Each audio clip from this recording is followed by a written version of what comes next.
Hello students, I am Ankit Kumar again here to take class of economics for 12th standard. Now we will start second unit, that is money and banking. A person does not produce all that he wants for his existence. He depends upon many others for the satisfaction of his wants. This implies interdependence, and interdependence implies exchange. A thing which is commonly accepted as medium of exchange is called money. Money is the most important discovery of modern times. It is the basic necessity of all economies. Human beings passed through a stage when money was not in use and goods and services were exchanged directly for one another. Such exchange of goods for goods was called barter exchange. Barter exchange is not a part of our syllabus. In this video, we will study about money and money supply. Let's start. Meaning of money. Money is anything which is generally accepted as medium of exchange, measure of value, store of value, and means of deferred payments.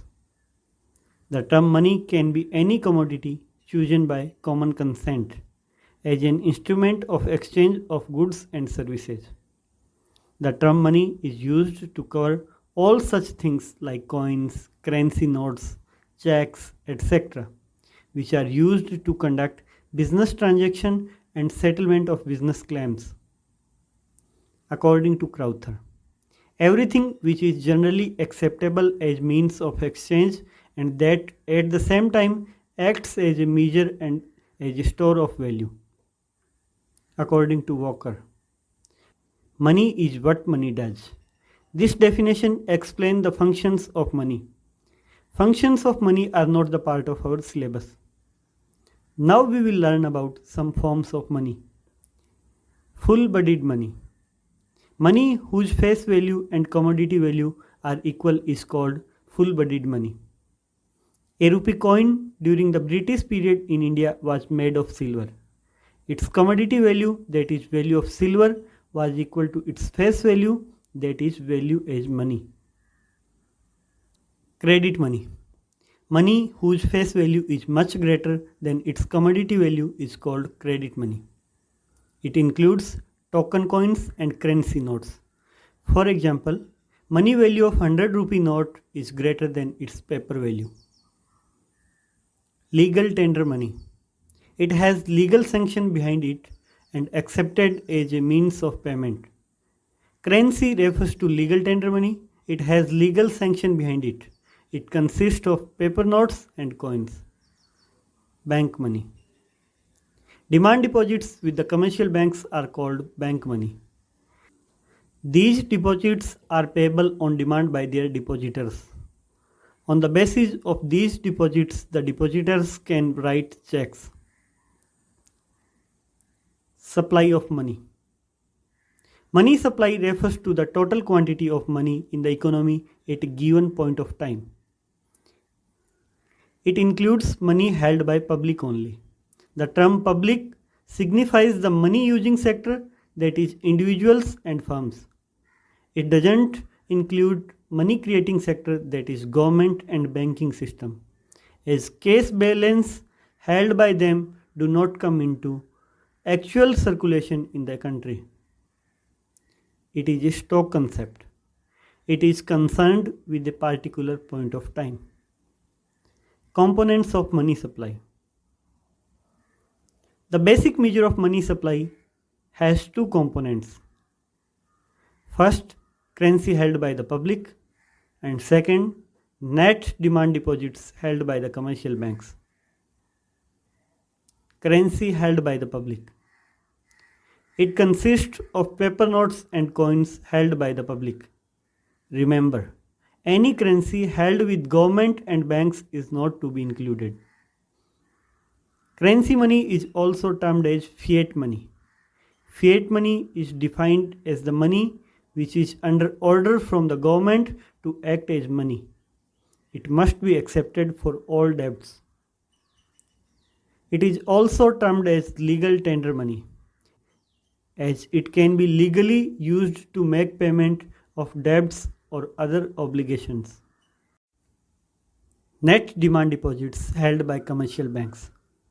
Demand deposits are the deposits which can be withdrawn on demand by the depositors from banks. Demand deposits are created by the commercial banks and are called bank money. These deposits can be withdrawn through checks. The checks make these demand deposits as a medium of exchange.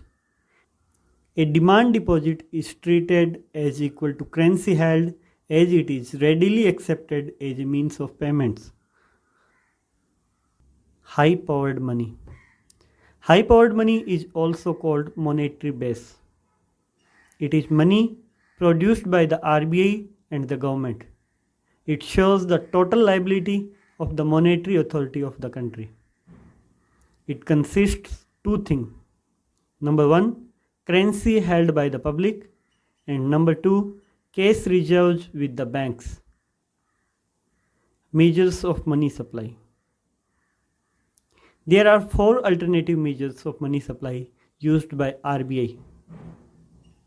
M1, M2, M3 and M4. M1 and M2 is called narrow money. M3 and M4 is called broad money.